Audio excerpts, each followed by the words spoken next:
Hello, my YouTube world. This is Johnny Mo. You know what today is. You know what today is. Today is April 1st, baby. I love it. I love it. I love it. Dude, to me, April is the kickoff to the game. You know, everything that you've been doing up till now. Like, I like to say March is pregame. You know what I mean? You're out there playing around a little bit, picking up a few sticks, maybe mowing a little bit. You're just practicing your shot. You know, you're going through the motions. But April 1st is the kickoff. Now, if you've followed my channel for any bit of time, you know how I like to break down the quarters. So in this video, we're going to give a lot of advice here. Just going to have a good time. And I'm going to give you the secret to succeed this year in 2016 on April 1st, on this day. I'm going to give you the secret. I'm going to give you that secret in this video, okay? Now let's go. Let's start off the bat with what I consider my quarter breakdown. Now, I know this is a little bit different. You know, if you're in finances, you know, January, February, March, that's your first quarter. I do things a little bit different around here, Johnny's Mo. I like to break it down into 4 quarters. Because we're in the Northeast, our season only stretches from about April 1st till about November 30th. Now, you might get some overtime work in December. I call that overtime work. But let's break it down. Let's have some fun with this, guys. A little update. Blood pressure is down. The medicine's got it down. My dietary changes got it down. Lowest it's ever been so far. Don't know how much of that is medicine. I've been taking off one medicine and put on I'm on one medicine. I was on 2. Now it's down there pretty good. So looking forward to getting off medicine here this summer. That is my goal. But let's go back now. Let's get ready, because you know I get excited for April 1st, because this is how I break it down. Okay, April 1st through May 30th, I consider that to be my first quarter. So these 2 months, and there's a lot of work that needs to be done. And you might be feeling overwhelmed right now. You might be feeling the anxiety of, man, it's rain, like it's raining right now. And I started a landscape project a couple days ago. I want to get that done. Happy to say this will be my last landscape project. I'm no longer taking out bushes, putting in stone, putting in edging, I'm completely out. I'm totally maintenance now. This is the last one. I want to get it off the books and get it done with the beginning of the year. And so you might be feeling it when it rains. It rains a lot in the spring. It backs you up. There's a lot of people that want their mulch put down, and they want it to look good by Memorial Day. And there's a big push to get all that done. So don't let this stress you. You know, you got to bring it back. Listen, in the end, this is what it is. It's grass, it's fertilizer, and it's mulch. Not the end of the world. You'll figure it out. Now, let's go. So, April, May is my first quarter. June, July is my second quarter. August, September is my third quarter. October, November here in the Northeast is my fourth quarter. Anything over that is overtime. Like snow is overtime. So when you break down these quarters, by September 1st, you want your winter fund in the bank. You know, so you got to push from April to September and get your winter fund in the bank. So that's how I like to break it down. To me, the game has started, the whistle's blowing, and it's time to get going, baby. Now, all the rest is done. Your pre-game warm-ups, your shooting, your dribble between your legs, you know, behind your back, and all the fundamentals. It's all the planning you did is right now. The game, the whistle's blown. It's time to go, baby. You can't sit at home and watch Netflix anymore. It's time to get out there and get moving and grooving. I love it, baby. I love it. All right, now, I got a couple questions I'd like to answer, and then I'm going to give you the absolute #1 way you will succeed this year in the landscape, mowing, or whatever you choose to do. So here we go, baby. You ready? So I'm going to answer these questions first. I get a lot of questions about mowers. I got a great letter. I believe his name was from Justin, too. All the way, I got it a couple weeks ago, and I wasn't able to answer that letter because, Justin, I was dealing with some health issues, had to take a little break and really I had to do some cardiology. I really appreciate that letter. You're a cool dude, my man. Also, here's the letter right here. I even got your letter. I'll even tell you. Your name is, Patton Hill. Patton Hill. I appreciate it. Great letter to show you the power of YouTube. Really great kid. I'm not going to read everything you said in here because you might not want it put out there. So I won't do that to you. But having said that, great job, Patton Hill. Some of the questions I get, the main question is, what are my thoughts on zero turns? And you might ask me this brand or that brand. Here's the first thing. Wherever you're at in the country, whatever part of the country you're at, the very first thing that you want to do is you want to go out and you want to go look at different trailers and see what the most popular mower is. Chances are that's probably the mower that's right for you. You might want to check on price. Everyone asks me about brands and what brands do you think are the best? Now, I'm here in the Northeast. I'm cutting Kentucky Blue, Rye, and Fescue mix. Right now in this part of the season, there's not too many mowers that can handle that mix. And what I mean is a side discharging unit.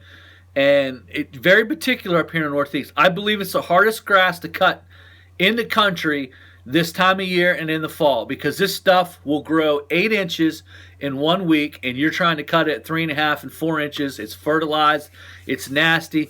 There's not very many mowers out there. So you got to find what's best fit for your specific areas. Here in the Northeast, I've tried just about all of them. The only ones I haven't really tried were I've tried Bad Boy, Bobcat, and also the Gravely's. I did look into the Gravely's last year very hard right before I bought a Skag.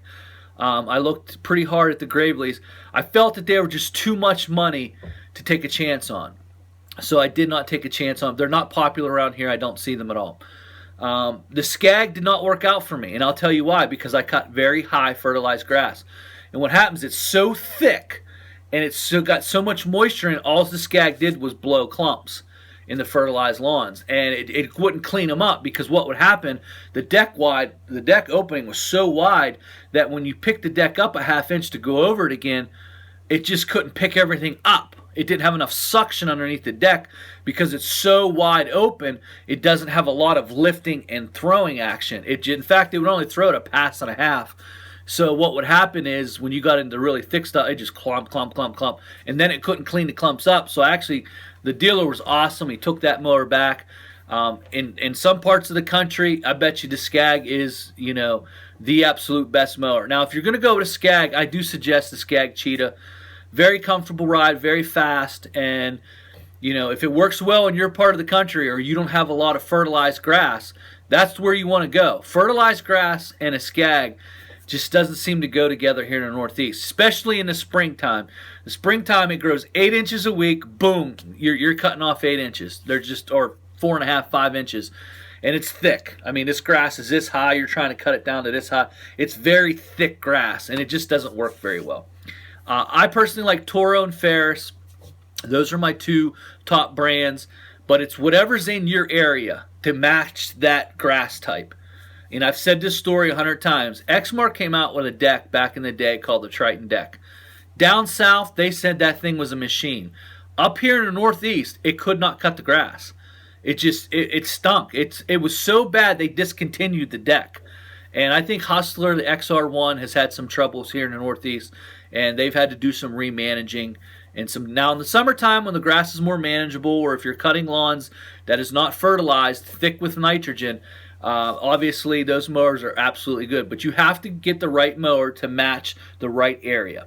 And so I can't really tell you what mower to buy. I know the Northeast, the Kentucky Blue, the Rye, and the Fescue mix. Even bent grass. See, bent grass is very tough to cut right now because bent grass in the summer doesn't grow much. But bent grass in the spring shoots up. And what bent grass is usually what the golf courses are. They're either poa-annua or bent grass. And bent grass needs to be cut all the time or else it'll shoot up real high. And what happens, it's so thick and it holds so much moisture, it just clumps everywhere. And that's what's going on right now is the bent grass, shoots right up. Now in the summer when it hits 80, that bent grass will barely grow. And so you got to have a proper deck. Like I went out the other day with the Toro, just cleaning up a lawn here and there, and it was struggling in this spring weather.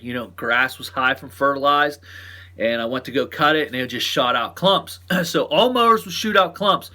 But I know when it's dry out, the Toro for me seems to do the best as far as being able to clean it up too. Exmark's obviously a good brand. You got to make sure it's good in your area. Exmark is very good in our area. Exmark does very poorly in the mornings here, and it does very poorly when wet grass. I mean, when you got wet, moisture, and thick grass, and I know there's going to be a lot of people, oh, duh, any mower would do it, duh. Well, the ICD deck does pretty good in the wet grass, and so does the Toro. You just got to watch, because sometimes the Toro will make a mess you can't quite clean up, and that's where you want into trouble. And so do Exmark. Exmarks make messes that you can't clean up. Now, there's a company that runs all Skag here, and they run in the morning, and they're out there at 7 o'clock in the morning in their commercial sites. And I've driven by, and they got turf tigers and cheetahs. It's just a mess. They say, oh, this mower can cut wet grass like nothing. Well, these guys are out at 7 o'clock in the morning, and I think it's beyond the capacity in which they can do it. Because when you drive by their fields and their businesses they do early, oh, they're just trashed. I mean, their clumps huge. To me, I don't like to do that. I like to waste time and let the lawns dry out and let that mower do what it was created to do. That's my talk about mowers. Let's get back.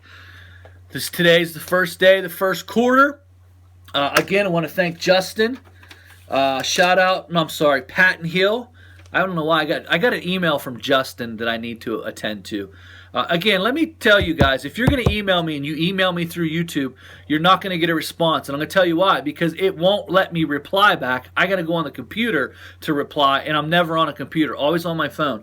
So, John Frew, JOHNFRUE @gmail.com would be the best way to email me. Love your questions, but sincerely, Patton Hill, thank you for letting me know this. I appreciate you. Justin, I got your email. I will get back to you. It's just I'm never on the computer. So shout out to Justin for giving me those questions. Patton Hill, thanks for the letter. Appreciate it. Thanks for following me. But right now, I want to finish this video. I want to focus in, because this is it, baby. Now, I can't get too excited because they're afraid my blood pressure might blow through my face. But if you understand that this is it, the whistle is blown. It's time to get to work. It's time to grind. It's time to get out there and do what you've been planning to do all throughout the winter. Let's go. April, May 1st. June, July 2nd. August, September 3rd. October, November is the fourth quarter. Anything work done outside of those realms is all overtime money, baby. And that's how you should live it, baby. Clap it up. Because that's how we need to live here. You know what I mean? If you're going to make it through by September 1st, you're dead smack in the third quarter. By the middle of the third quarter, you want to know that the game is in hand. You want to know that you're winning the game. You want to know that no matter what, I've got money till next June. I've got this game. If you don't have the game won by September 1st, October, and November, whoo, you're struggling to win the game. That's my game philosophy, guys, because it's all about getting winter funds set up till next June by September, so that way you know that you got it. Now, if you do stuff in the winter like trim trees or do snow, that's all overtime. That's bonus. That means you're killing it, man. You're killing it. That's the key to the game. The key to the game is making the money, having your numbers down to know how much you need to make, having the formula so when you go in there, you can easily bid the job and boom, get it done. And now listen, now on the back side of that, okay, you want to make sure that you're winning the game. Now I'm going to give you the tip right now, how to win the game in this business. Here's what you got to do. This is it. This is all you got to do to win this game. Right here, this song. That's all you gotta do. Tell them. That's it. That's all you got. Work. Go to work. Stop watching YouTube.